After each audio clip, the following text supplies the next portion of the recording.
Hello everyone, this is Dim Lord Urza, and welcome to the sequel to Storm Pro Talks.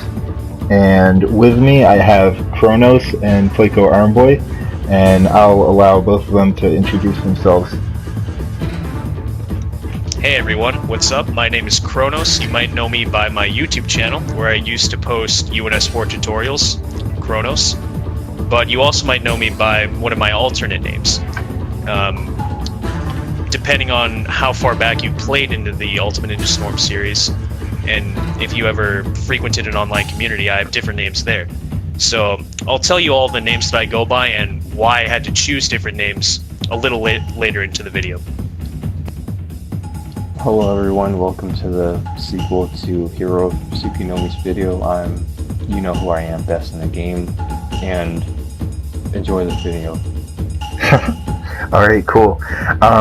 So I don't know if most of you guys probably have at least heard of Hiro Tsukunomi, but he did a series, Storm Pro Talks, where basically we got a community of high-level players to talk about stuff going on in the game, issues and so forth.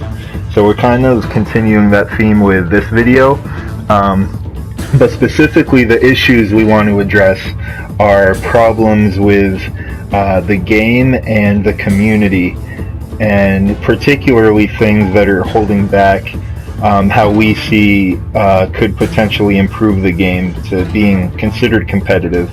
And so basically we're going to kick things off with Khronos, who's going to talk about essentially the history up to Storm 4, because he has more experience as far as the older games than myself or Playco. So Khronos can share a little bit of insight for the beginning of the community. So before I even get into the history, I want to point out how many names I've had to use during the course of playing this game on both PS3 and Xbox 360. So you might know me as Personal Vendetta, which was my name on Arashi boards. And that was a community where it was around between UNS 2 to early Storm 4, basically. And when I was on Arashi boards, that was my main community. And I played on both the 360 and during UNS 2 and Gen.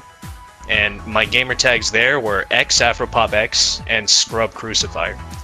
And a little more on, I'll get into the history of those names as the video goes on. Scrub Crucifier. Yeah, there's a long and storied history behind that name, which I'll touch on later. And I'll also explain why the mentality I had back then should not ever be allowed to exist in today's community.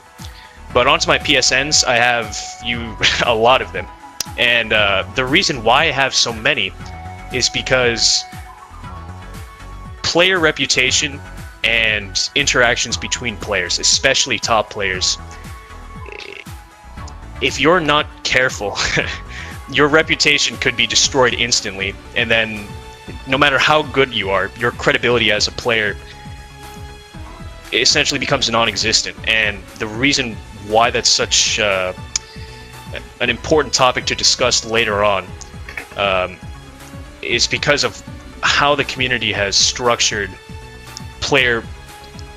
inter-player connections. And I'll touch more on that later. But as for my PSNs, I have Scrub_Crucifier, Scrub Crucifier, all one word, XZIDFA, Arashi Boards IDFA, Z Khronos, which is my current PSN, Nth Dimension, which was my main Rev PSN, LOLOLXZ, which is a Rev alt because people kept dodging me in ranked, V equals Ultimate L, which is another alt because people kept dodging me in ranked, Oral Knot, which is yet another alt because people kept dodging all of my other PSNs, Get Wrecked Scrub, which is a UNS2 alt because people kept dodging Arashi Boards IDFA in UNS2, and Uchiha God Powers, which is another UNS2 alt because people kept dodging. And the reason I have so many is because the majority of the 99.9% of the community, they're playing casually, or they think they're playing competitively, but they're really not, and they don't know how to lose. And that's an important topic that I think every player that plays any type of competitive fighting game needs to understand.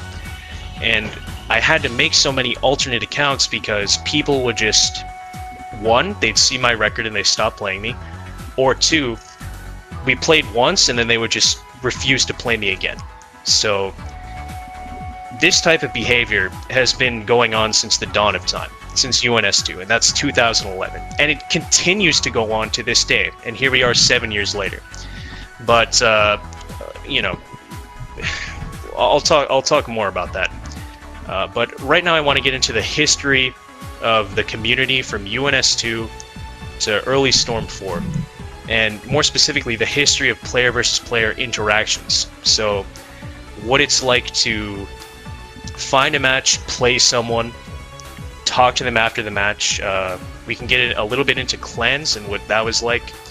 The sort of competitive aspect of these games has been either one-on-one interactions. So back in the day, we would do first to 10s. So first to 10 wins, you would play.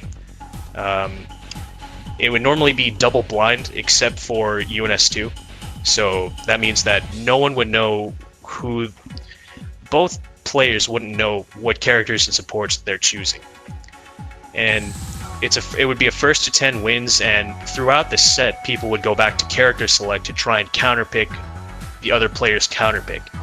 So basically, once you played someone enough, if they would even allow you to play them more than once, you would get into this mind game where you know their set of characters that they're comfortable with, and they know yours, and you try and counterpick what they're trying to counterpick you. And it's this level of mind game that I think makes the competitive aspect of running sets versus someone interesting. But nowadays we do first to 5s, but since it's 2 rounds in UNS4, it's pretty much a first to 10, like at its core. As for clan battles, those would normally be first to 10s, and it'd be you and someone, like a set of players in your clan, and you'd fight against each other. And so here's where I want to... So the aspect of clan battles, there's so much of what makes the community garbage has evolved from the clan battle aspect of trying to make the game competitive. And when we had clan battle back in the day in UNS2, Gen, Rev, etc., Storm 3, there would always be a lot of trash talk, either in party chat if you're on 360, or in PSN text chats if you're on PS3. And it really leaves a bad taste in my mouth when I think about it, because, you know, on one level the goal is to win, and if you can use psychological manipulation to your advantage, then, you know, that is a legitimate metagame strategy. But at the same time, it starts to breed contempt between players, and what would be a friendly competitive set then turns into salty set, and then the salt pervades not only those player versus player interactions, but eventually it extends to just randoms that you might have played. And I can touch on this a little bit more, where a lot of the time when you would play ranked, and I'm pretty sure this still happens, you might run into a player that is playing casually, but like they either know they're playing casually or they don't, or you run into someone who's trying to play competitively and they may or may not be aware of that fact, or you run into a true competitive player. But the problem is when you're trying to play competitively and the other person is not. And so that's where we get into Arashi boards, and that was my main community, partially because there were no scrubs there. And a scrub is someone that uses self-imposed rules to essentially, they play a subset of the real game that's supposed to be played, and they believe that their subset with self-imposed rules equates to greater skill in a better game, when in reality it's doing the opposite. So these types of players, not only do they not understand that they're not trying to, like, they believe they're trying to win, but they're not. Like, they've already lost because they're not even playing the real game. And when you're someone who's trying to play the real game versus other people who are trying to play the real game, it can be difficult when you run into these people. And a lot of the stuff back in the day, you would run into scrubs that believed they were good, but they weren't. And so I can touch on my scrub crucifier names. This is back in the 360 days, like early gen, late UNS2. So this was around like late 2011, early 2012. And the mindset at that time, around then, it's always been you have to prove, like, before I even go into that, actually, let me explain the general mindset that the community's had for the past 7 years, and that's you're either good or you're trash, and there's no in between.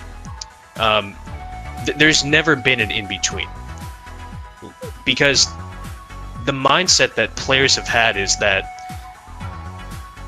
one loss is not good. And that's the antithesis of the mindset you want when you play a competitive fighting game, because you need to lose to improve. But the general mindset of the community is that if you lose, you're bad, and you're garbage, and you're not even worth playing. And so that the players that have stuck around since 2011, every single one of them has had to deal with that, from someone that either still plays or doesn't even play today. And when you look at that from, let's say you're an outsider looking in from another competitive fighting game community, that automatically you're discouraged from trying to compete, because how are you going to get better if players who are better than you and the top players of the game won't even play you because they believe that you're trash? And this can perpetuate negative mindsets about yourself. You start doubting yourself, you start playing badly. And it's really, back in the day, the psychological tactics that were used were really, some would call them over the top. I accept them for what they were, but the thing is like, if you can get an edge over someone psychologically, then you'll have a lot easier time winning the first to 5 or the first to 10.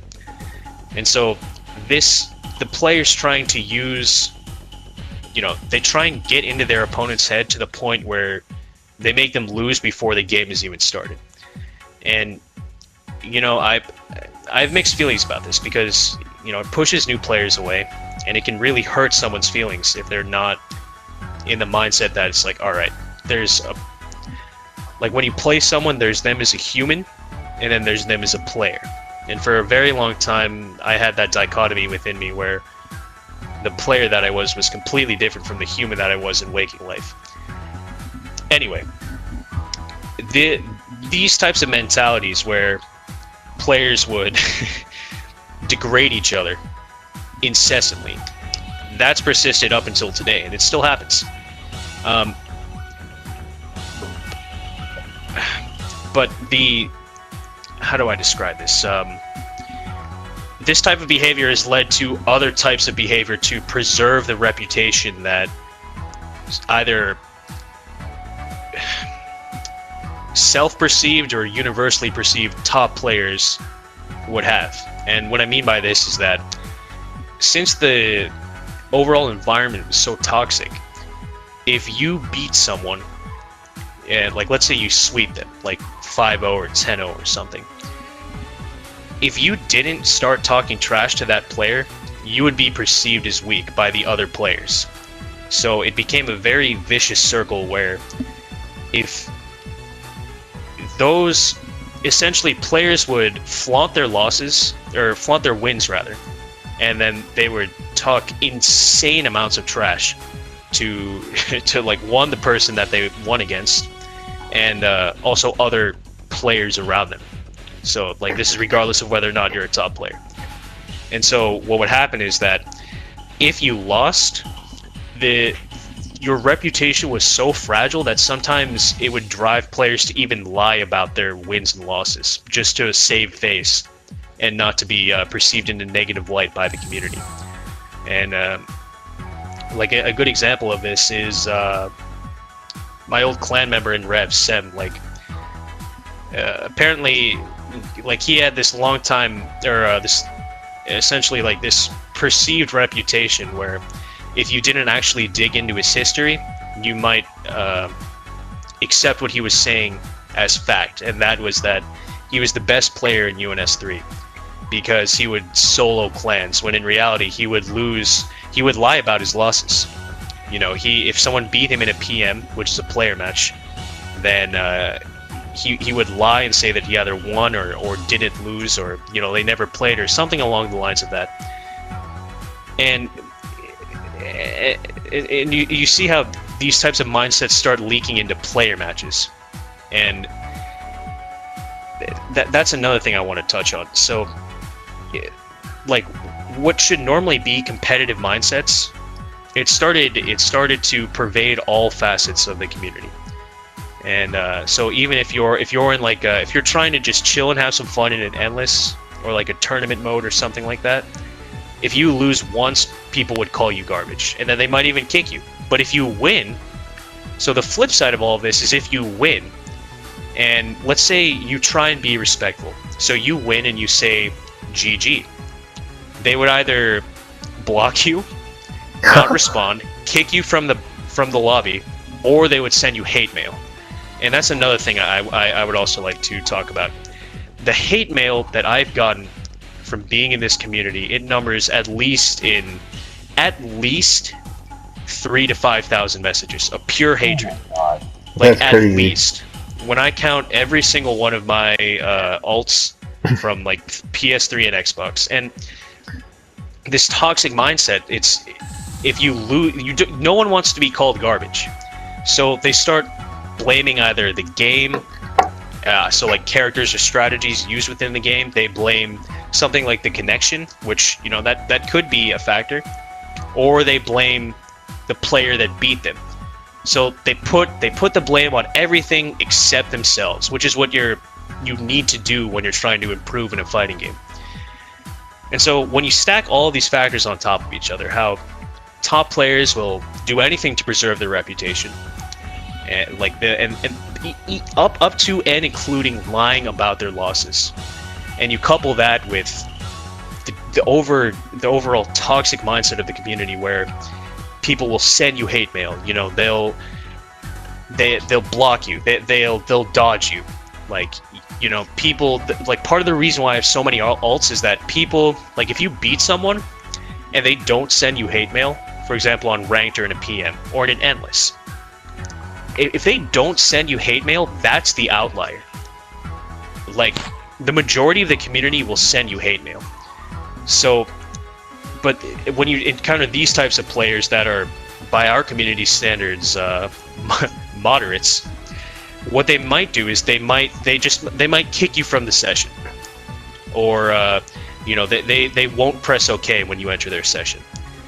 And so players have had to, and this ties in with the reputation as well. I mean, if, like, let's say you want to play someone that you've never played before, but you know that if you were to play on your main account, this would be, you know, it would be like a reputation defining set. But, you know, it, like, there's no safe zone. Is it like there was never a place where you could just chill and relax unless you're with friends, because you're always in danger of getting uploaded, which is like this toxic, disgusting practice of what people would do. They would expose other members of the community. And apparently, and in the early days, this was like the majority of the content that was being posted for the game. And this is why, like, I never even knew of these people until, you know, like, much later, because I tended to stay away from the YouTube presence of the game because it was just all garbage being uploaded. You know, no one, like, you shouldn't upload only your wins or only your losses. You need to upload everything that happened, and that's what I do nowadays. Like, I record, like, if I play someone, I record everything so that there's no, like, you know, no lying, like, no jawing, and both players can go back and analyze the set if they so choose. But back then, you know, with reputation being so fragile, if you lost even once, you were in danger of being uploaded to YouTube. And now imagine, let's say you beat a prominent player and you upload only your win against them, and then it gets thousands of views. Okay, so now the general community believes that the player who is actually good at the game and is a top player is trash because they only saw the one loss. And that type of garbage has been here since day one. And because of that, no one... It was rare to see full sets uploaded versus two good players because no one wanted their reputation to be hurt. Right. And so this gap between quality matches and garbage, it kept growing wider and wider until you have what's nowadays essentially, if you go on YouTube, you're going to see clickbait garbage by YouTubers that aren't like, they're selling their personality and not gameplay. And you know, and this is terrible because if someone from the, you know, a traditional two-dimensional fighter comes in and looks at content for the game, they're going to see low-level gameplay and by garbage people. And but yeah. Okay, like even right there, you see, it's like calling someone garbage is just like the back of my hand for me. Like, it's been so ingrained into my vocabulary that I consider anyone that isn't a top player to be garbage, when that's not the case. But you can see how it's like repeated, you know, habits. It's commonplace within the community. Exactly, and that needs to change. So, and you know, I think the part of what I've tried to do, at least in early Storm 4, is I tried to upload quality tutorials so that new players could get into the game. Because my goal wasn't to play that game competitively, but to pass on a little bit of the knowledge that I have. But you know, I think it's taken the community into a positive direction because now you'll see people uploading tutorials, and you know, that does nothing but benefit the community, and those are the types of things we need. So, I would like to interject just with a question, because you're talking a lot about the history of the Toxicity and how long it's been in all of the Storm games. I was wondering if you've been a part of any other fighting game community besides the Storm games, because I was wondering how the Toxicity in these games compare to those of other games of other communities. Great question. I will say, like other 2D fighting games that I've played, the one that I played the most extensively was BlazBlue Continuum Shift, up until CSE, which is Continuum Shift Extend, and I played that like concurrently back when Gen was coming out in like 2012 and you know, like 2012, 2013. And in addition to that, I've also been a part of I played Mortal Kombat 9, and that was like around the same time, like 2012, 2013. Or maybe 2013, 2014. And I've also played Melee. And out of all of those fighting games, they all pale in comparison to the toxicity of the UNS community. I mean, like, this community is so toxic that it makes League of Legends look like like civilized conversation. Yeah. Like, I played League of Legends as well, but the thing is like with League of Legends, there's going to, like, toxic players will be in the game, right? Right. But the thing is that the player base is so wide that you might never be paired up with that person again, right? Yeah. But since our community is so small, the same players, like, not only will you be playing against them more than once, like within a game, but you'll play against them in every game. And like, I have rage quit pictures of people who, like, they're rage quitting against me in different games. You know, like, and that's another thing. Like, people are, they couldn't now or back then, and they still can't now, but take their loss. And so people would rage quit. And, you know, that's not, it's the combination of the reputation and how they blame everyone but themselves for losing, when in reality you have to take the loss. Like, you have to take it along with your wins, and you have to grow from it if you want to improve. But the majority of the community didn't understand that, and I'm sure that there are people now that still don't understand that. So that's one of the things that needs to be changed, and it can be changed, but it all starts with you as a player. Like, if you want to set that level of respect, you essentially need to be the paragon of what you're trying to represent. And if everyone does that, then we have like a functioning, compassionate community that it fosters only growth. and there's no negativity. Yeah. And it's a long way away, but I believe it's attainable.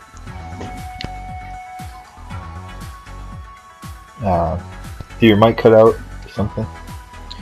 Oh yeah, well I mean, there's more I can elaborate on. I really think it's, like, maybe just to recap, the community has been toxic, and the ways it's been toxic have been in trash talk, hate mail, dodging. There's, like, I say hate mail, but I'm implying text chat. But it's also been person to person, and this it's actually transcended just that moment in time where it took place. Like, what would happen is you would beat someone, right, and it's way in the past, and you still hold it over them, like years. Like, for example, like, I would say, like, the epitome of toxic garbage that I've encountered in this community is someone named Pure Amaterasu. Oh And this my player, God. Oh no! I've never played against him, but All right, well, apparently he you was, like, guys are hearing it. We're calling out players. I mean, No, I'll no, call it's out. cool, it's I'll cool. call out everyone. Like, the thing is like, you wouldn't say this someone. You wouldn't say that to someone if you were right next to them, unless it's like a beef money match. All right, like, that's the only time that any of this is acceptable. When one, you both players agree on a time and place and a set, like, basically a like how you're going to settle this beef. Like, so be it a 1st to 5, 1st to 10, and then you place money on it. So you have to put your money where your mouth is, because a lot of these players, they'll talk trash, and then when they lose, once again, they'll lie about it or they'll deny it. Okay, Yeah. and that's why it's so important to record your games, and that's what people have done. And Right. But back to Pure, I mean, this guy, like, I met him. He joined the Gen community. And in that community, there's a strict policy. It's a zero tolerance policy, but since I'm a softie, I'll give people more than one chance. But if you're toxic at all, I'm going to kick you. And this player, he comes in and starts flaming Playco over Rev beef. And, you know, Rev was 4 years ago. So it's like, you know, we're not playing that game anymore. And, you know, and then he starts insulting players. He starts insulting Gen. And, you know, it's that type of behavior that really is, you know, it's not conducive to the growth of a community. And so I had to kick him. But the thing is like, no one likes people like that. Okay? Yeah. Like, the thing is if you have the skill to back it up, then there's really nothing that someone can do. Like, you know, you have to take that, right? But the thing is some of these players have the skill, but they don't have the readiness and willingness to accept any challenge at any time. Right. And really, and so really the only time this type of behavior is acceptable is if, one, you can put your money where your mouth is, i.e. in a competitive set, 1st to 5 or 1st to 10, with or without money. And 2, you have to be available at any time when someone challenges you. And because what people have done is they've just dodged, then they've lied about what happened, and it's like you can't get an accurate description of a player's skill level if they're dodging challenges, or, you know, if they're not counting losses. And Yeah. that's exactly what's been happening, like, up until this day, and I'm sure it still happens today. All right, cool. Well, that was really insightful. And, you know, for speaking from my perspective, I got into the community around when Storm 4 was released, and so that was when I got a PS4. So I haven't experienced it up to before then. And Playco, obviously, he's been here for a long time. But yeah. So I wanted to talk about the potential issues that I see with the game. Khronos touched on a lot of what I was going to talk about. But specifically, I'm considering what's holding the game back from being considered competitive, because not only from within the community, but from outside of the community, there's a lot of negative attitude towards competitive Storm. And a lot of that is attributed by, as Khronos mentioned, the toxicity within the community. But also a few other things. So what I want to talk about are the things that is held back within the game, particularly things that within the game just should be fixed in order for competitive Storm to be taken seriously. So among these things, I think about the stability of the game, which is how frequent the crashes are, the way connection works with having latency with EU players or players from other coasts, which is of course probably the case with most games, but significantly it's something that should be addressed. But mostly crashing, I think, should be fixed as the #1 priority in order for just competitive format to work. So that is something I would like to see in a new Storm, or if there was a new installment for the game. And aside from stability issues, so I want to talk about stuff with the community, similarly to what Khronos mentioned. So I think, like he mentioned, there's a lot of loss shaming, and that's a huge issue with players having that constant pressure in competitive settings, where not just top players, but pretty much everyone in the community will consider you garbage if you lose. And it's kind of like it's stifling progression within players. A lot of players are kind of at a wall where they can't improve because they don't have the opportunities to fight stronger players. And part of that is because people consider them garbage, or they look at them as like, these guys suck, so we don't want to play them. And so that's obviously a huge issue, which Khronos talked about. There's also what's interesting to me, and eventually, hopefully down the line, we can work on this. There is a gap in knowledge with competitive content that's just out there for people to look at. When people look up this game, and especially when they're trying to look up content for competitive, there's a lack of that right now. There's very few proper demo videos, like tech demos, and just stuff showing off like what the game is capable of. And when you consider looking into Storm from an outside perspective, the biggest, or I should say, the most viewed videos for that content is stuff like Shika's Clouds and Afro Senju, just showing like casual gameplay. So it would be very nice to see, and hopefully we'll work on this in the future, more competitive videos for just helping people improve at the game, and as Khronos was mentioning, tutorials and stuff like that. And the other two things that I have for community issues are, as Khronos talked extensively about, trash talking and reputation. Reputation playing a very big role for players that are recognized.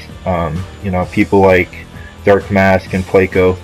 And Playco has talked privately about a lot of the issues he has, which I'm mentioning publicly because it's very relevant and pertinent. But if you're of that status, or if people consider you one of the best, then and especially in the environment of loss shaming, then you're put into a position where if you fight someone in a 1st to 5, there is way more at stake than just the game.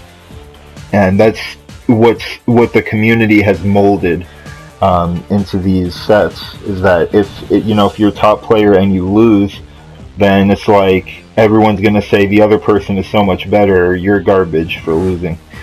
And so it goes back to that pressure is misplaced, and as a community we have to mature and realize that for the game to be taken seriously, we have to change our attitudes. It's about making the game look good. But along with that, as I mentioned, were the fundamental game issues. So the stuff like stability, connection, game crashing, those should be fixed, which would ideally help the game become competitive, or at least be considered more competitive, along with other mechanical changes. We'll discuss all these in a later video, but we've talked about this me, Playco, and Rage, and a lot of other top players can kind of communicate, and we all know kind of what's considered broken with the game and what should be improved about the game. And a lot of people who aren't even familiar with Storm or Storm mechanics aren't even aware of the level of depth that certain mechanics present in the game have. And hopefully we'll get all that content out, like I said, with a gap of knowledge. Yeah, so that pretty much wraps up all of what I think is holding the game back. And Playco hasn't said too much, so I'll give him an opportunity to speak about any of his thoughts or what he thinks about what Khronos and I have said. So what I have to say is, I want to talk about some of my experiences with playing this game. I can say for Storm 4, since it's the most recent. For before patch, one of the issues I would run into is,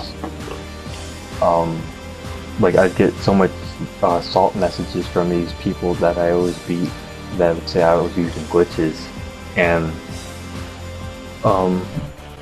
people that just make excuses all the time and blame the game for why they lose is just bad sportsmanship.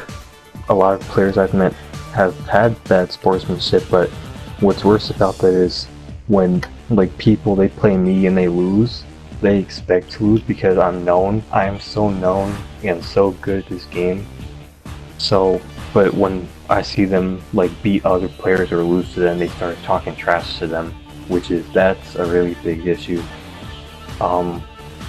If I may touch on that, that's been here since the beginning.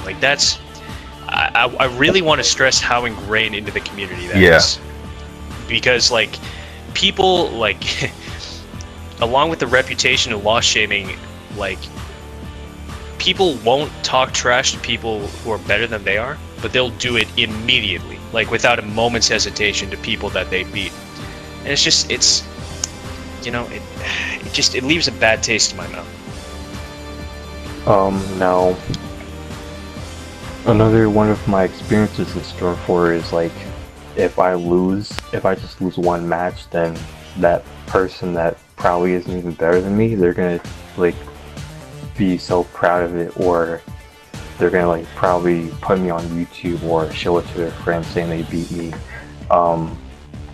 Another issue is what's worse than that is losing that one game is when people, they go on all accounts so they can hunt you down and beat you and then expose you.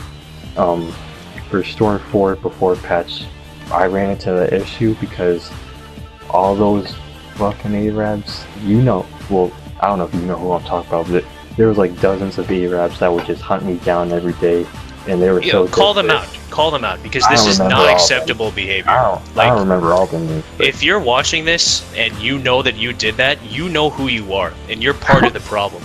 So for the future, that's not acceptable behavior. You need to ask for a competitive set and go on your main account. And I can't stress that enough. So those Arabs had to hunt me down every day, and since I knew it was an alt account, because they had a low trophy level with the default online picture, I had to take Managing 30 Tamari and beat the shit out of them and then leave after 1 or 2 games. Yeah, that's how serious they were. And I had one of those Arabs, he was so desperate to play me that he was DDoSing me for a month. And besides that, another experience as a top player is when I have to play against other top players, especially Dark Mask. Well, with him, that's been going on for 2 years, so you'd have all these people coming to me saying, when you get a first 5 Mask, when are you going to do this? And they're putting our reputation more on the line than letting us enjoy the game between each other, which is why I didn't want to first 5 Mask at all. I didn't see any value out of it, and I had nothing to really prove because I knew what the matches are like when I play them, which are really close matches. And especially if you saw our last first of 5 on Kill Itachi stream that he deleted. Another experience is, I'll take it back to Revolution. I didn't play the game for 8 months, and when I came back, it was just a bunch of toxic people, and they were like, I couldn't really play any matches against most people because they would either say I had a bad connection, which I would transmit most of the time, or they would just put me down as a player, which is why I consider the Rev to be the worst Storm game overall. What else?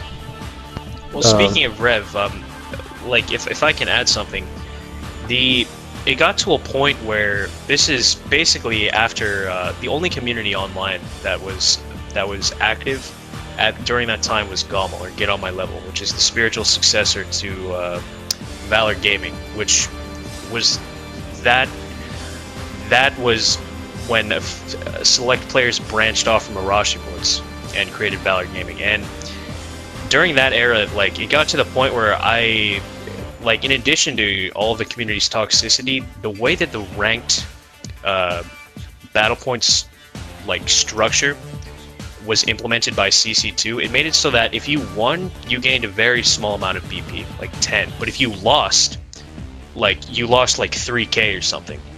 So when you combine that with the reputations that everyone had to maintain, and then how devastating it was to lose ranked, like, it got to the point where I would have people messaging me on Skype saying that they couldn't play me, like, they wouldn't play me because they were so afraid to lose, and like, not just the reputation but the BP that it prevented, like, 2 players that were competitive from playing. Yeah. And could I interject for just a minute? Because that made me think of another issue that we haven't touched on, which was you mentioned the way CC2 programmed BP, and in thinking about toxicity and how it's played a lot of the games, do you think that CC2 is responsible for some of that toxicity in the way that they design the Storm games? Yeah. Absolutely. They didn't do nothing about rage quitting. Yeah, exactly. Like, people just got like a slap on the fist or on the wrist for rage quitting. Like, when in reality, if you rage quit, like, you should, like, back to what I think what you were talking about, Dimler, where it's like the stability of the game.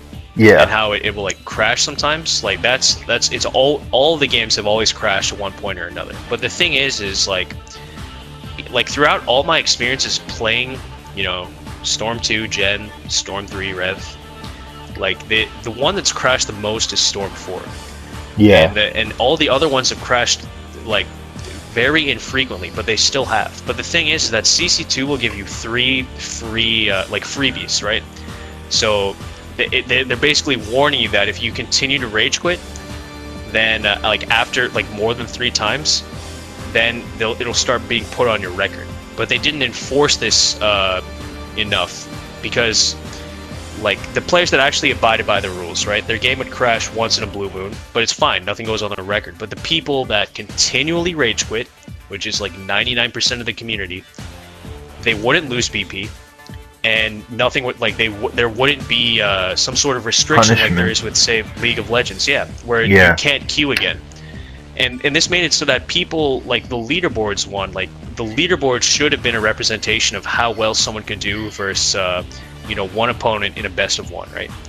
But what it really came down to was who could hack their account to get to the leaderboards, like, the fastest. And so it's not a representation of skill, which is, like, that's misleading to someone on the outside looking in, because they're going to see a high-ranked player and think that he's or she is good, when in reality they aren't.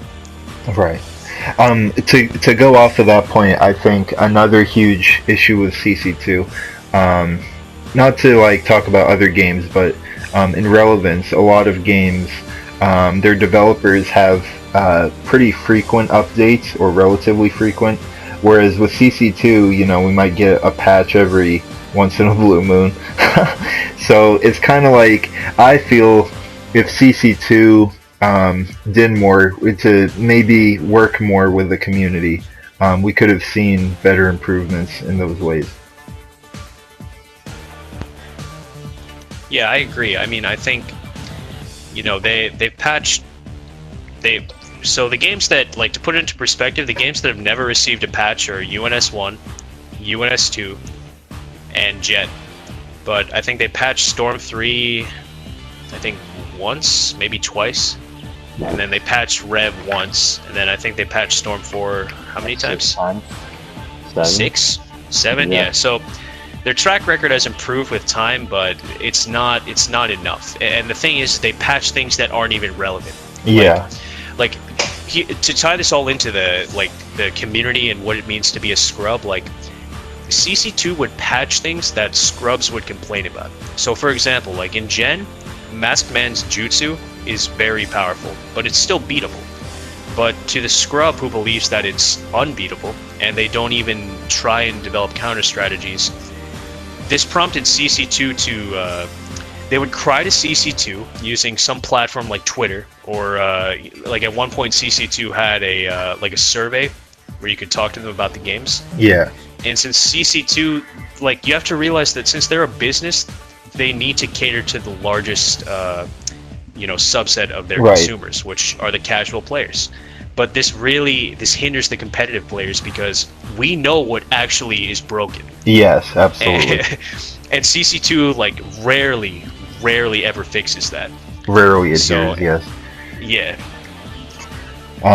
Yeah, absolutely. I don't know what else to say to you guys to make it more clear that the competitive side for the game is really underrepresented. And, you know, as Khronos mentioned, when CC2 would update their games, or when they came out with a new game, a lot of times it feels that they were appealing to the most common denominator, or, you know, in this case, the casual player. But what I want to stress that there's nothing wrong with being a casual player.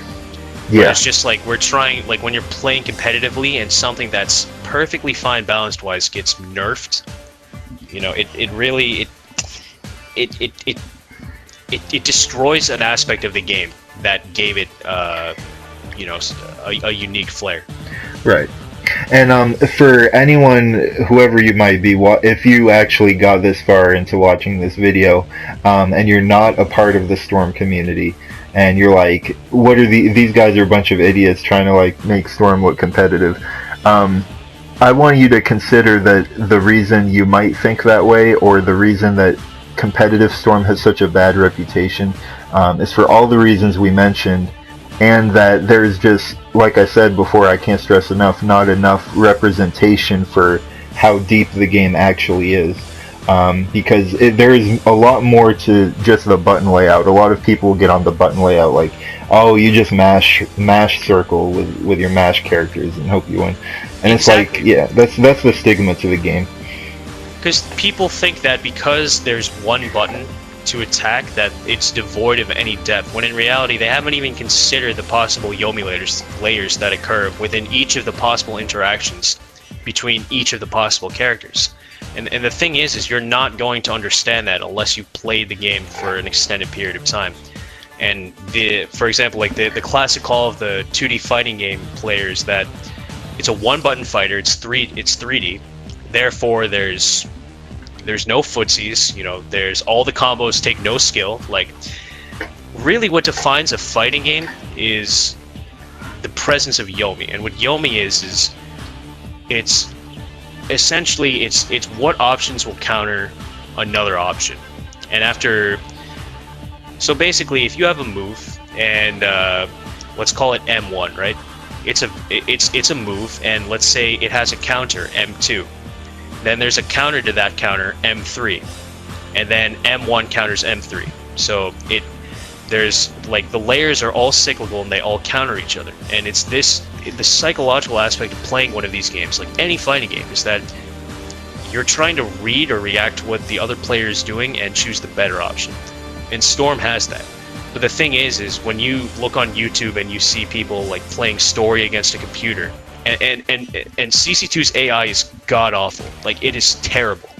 Like in addition to not even explaining some of the advanced tactics, like Yeah. I've seen the AI do things. For example, in Gen, like I saw the AI do something that I didn't even know was possible, and like I can't even replicate it. And like this is 6 years after the game was released, and when you couple that, it's like casual players fighting against AI or casual players fighting against other casual players. You're not going to see what the game actually looks like on a competitive level, and that's really where the fun is if you're a competitive fighting game player, because there needs to be depth to the mechanics, and it has to have enough replay value within that those mechanics to make you want to come back to it, and that's what grows the community.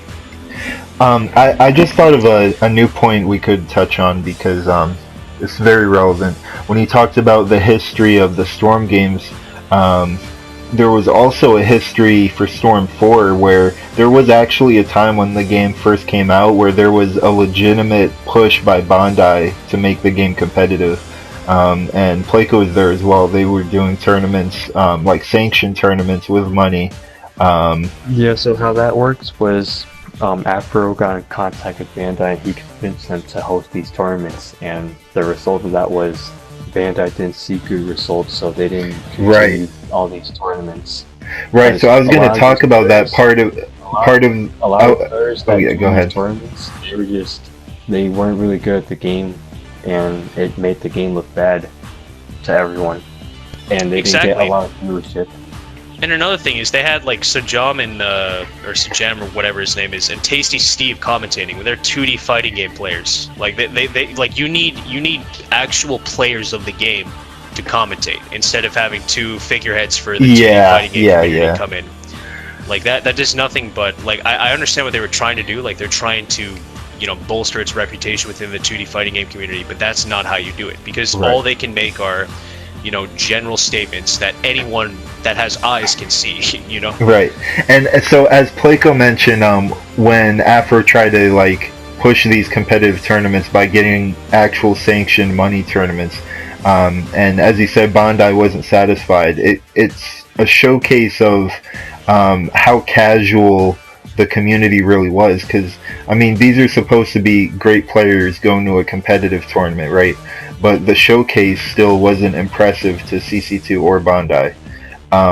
So that's, to me at least, that speaks to how limited the community is as far as players actually holding knowledge to like what makes the game deep. What kind of players were at those tournaments, Playco? They were probably, if I remember correctly, they were using like really easy characters like dash cuts or stuff that doesn't require much thought. When Mina went there in Chicago, and at the time of Storm 4, he was a top 20 player, like probably 15 through 20, I don't really remember, and he was just using one supporter than everyone, because there wasn't even a challenge for him. Yeah. And I do want to touch on those Wizard World tournaments, or the Bandai Namco sanctioned tournaments. Like the rule sets that they use weren't even the rule sets that normal they were players pretty bad, weren't they? I mean, I don't remember all of them, but yeah. So it's kind of like the framework wasn't there to make the competitive work, which was kind of sad. When I went to my tournament in New York, I got to play against Arbok and Hiro Tsukinomi in real life. And the rules were no rules.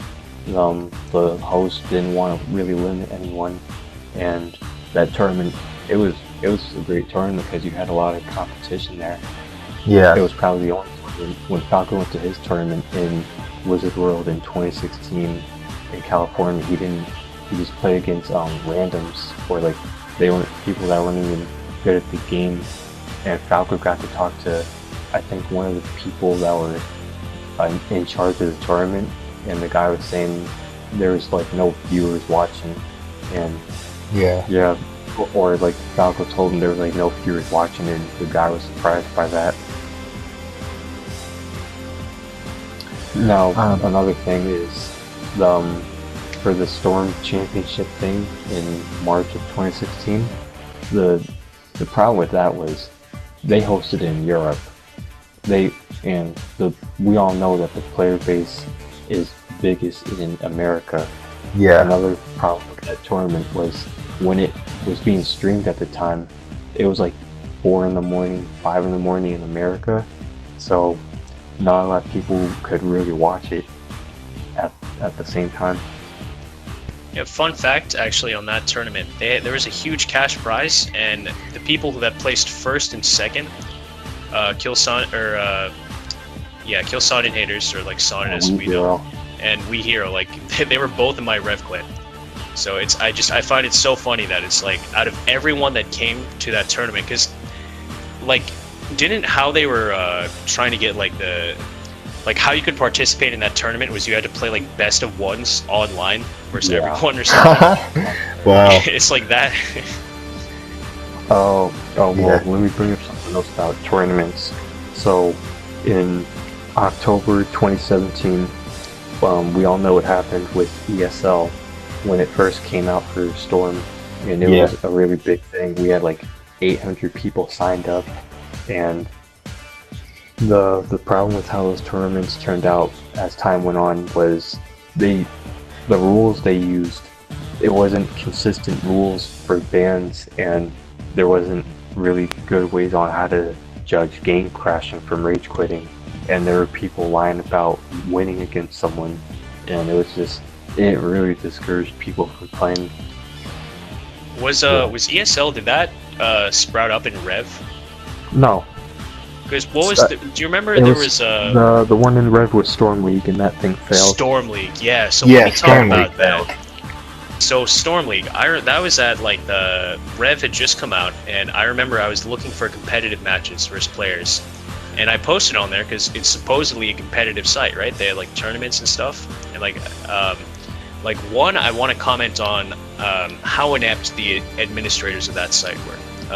Like you couldn't really reach out to them, and they were rarely ever on. So that obviously poses a problem when there's a dispute that comes up between players, which I had. I remember I asked for competitive matches, and this one guy responded, and I'm like, all right, let's play. So I destroy him, like using like meta tactics, right? And what happened is he got mad, he sent me hate mail, and then after I 3-0'd him, he rage quit. And then he posted onto the forums, because there's a forum associated with that site. Like, he called me back, right?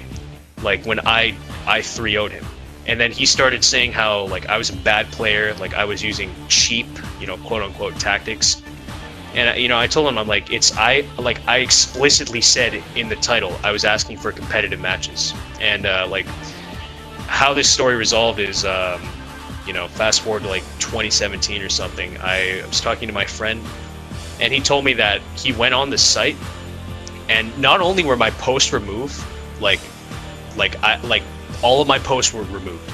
So it looks like so basically they removed my viewpoint, which is like the proper competitive mindset, and so now on the forum posts, it's all of these scrubs and casual players talking about like they're supporting each other's thoughts, and they're like reaffirming each other's perspectives, and it makes me look like when all I wanted was a competitive match, and now it made me look like I'm the one that was in the wrong when I was being completely respectful to everyone, and I didn't.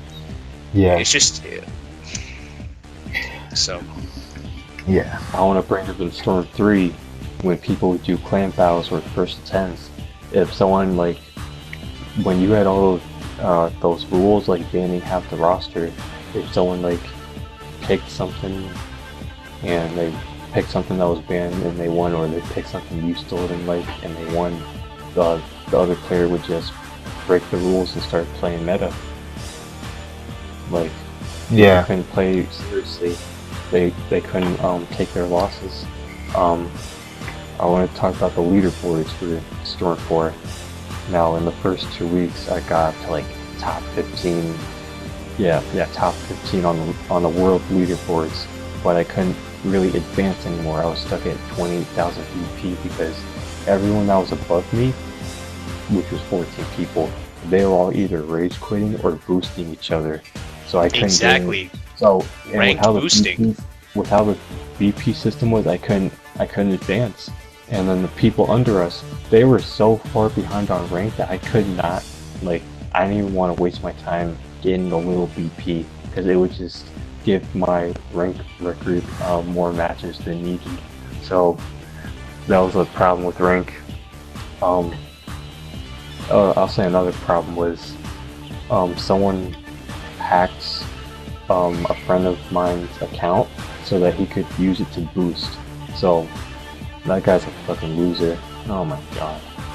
And Yeah. they know who they are. I mean, but let's really call them out, all right? Because this is like, if we continue to let this type of behavior slide, and there's no there's no repercussion within the community, then it might continue to happen. It was So 2 years ago. Who was that player though? Oh, it was Saucer Specialist. All right, so Raze, if you're watching this, man, like I love you to death, but that's not acceptable behavior, and So you how know that that, happened? man. So how that happened, him and his friends were going around in the Storm 4 PS4 communities, putting a link called like BP generator, and what would happen is people would put their That's they terrible. would put their PSN info in the website, and that would let Raze and his friends steal their accounts to boost on a rank. That's Wow. actually the biggest thing I've ever seen. Someone else I can call out is, well, you already called him out before Khronos, but it was Pure. This was last year, and these two players, they quit the game, DJ Boris and Tendus Predator, but they came back to host a tournament. But the rules were you had to show your proof of winning by video clip, and it had a losers bracket.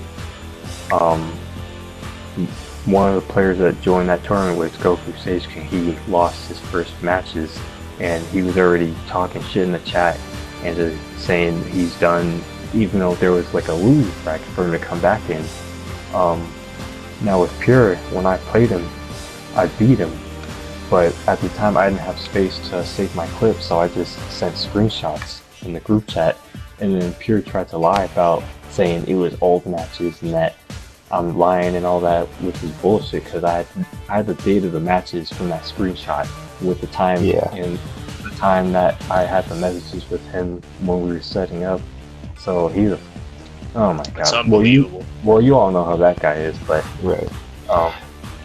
now what's worse than that is Boris and Kaz's tournament. The goal of that tournament was to, whoever won it was going to get trolled out of the prize money. So their thing was saying they wanted to see if people could actually take something seriously when they were just going to troll the winner. Yeah. Oh my God. Wow, I can't believe that.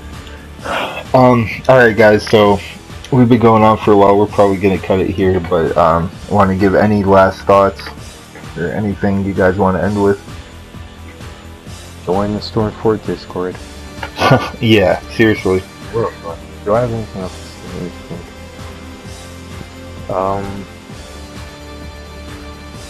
For tutorials wise, when you More really stuff will look be at coming. tutorials, when you look at like tutorials on YouTube for this game, you just see all these like people that don't know how to play actually give the advice when that's not what should be happening, but it's probably like that for all of the games. Yeah.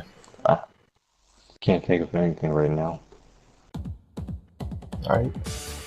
All right, well, I have some closing remarks. I think, you know, the community has survived this long, and really the only people who are left are, like, it's a small group of dedicated players around the world, and I think, you know, all of the toxic garbage, for the most part, has disappeared from the community. Like, in terms of all those exposed videos are gone.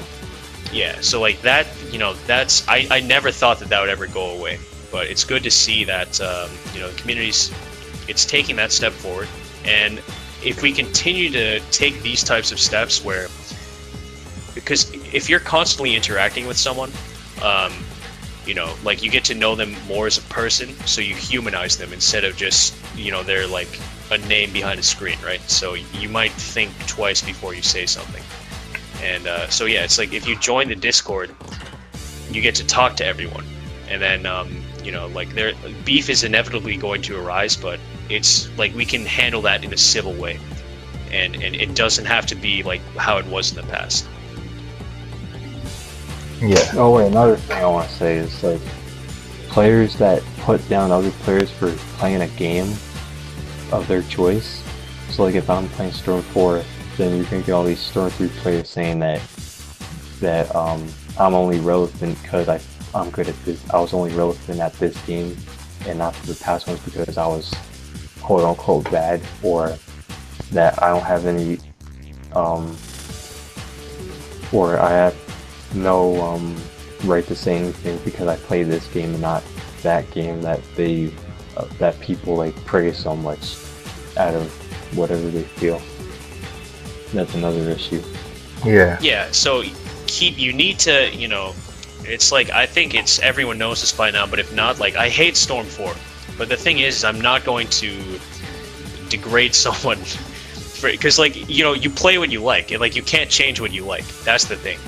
So I think, it's just who you are, and if you respect other people for being themselves, then I think you can forge like a deeper bond with that person. And the hatred that's plagued the community for so many years won't even have a chance to exist. Yeah, for sure. Alright, well, I hope you guys enjoyed the video, and we will have more content coming soon. Might do these kinds of videos more frequently, but definitely we'll try to come out with some tech demos and add more stuff to the competitive game as far as tutorials and stuff like that. Tell us what you think.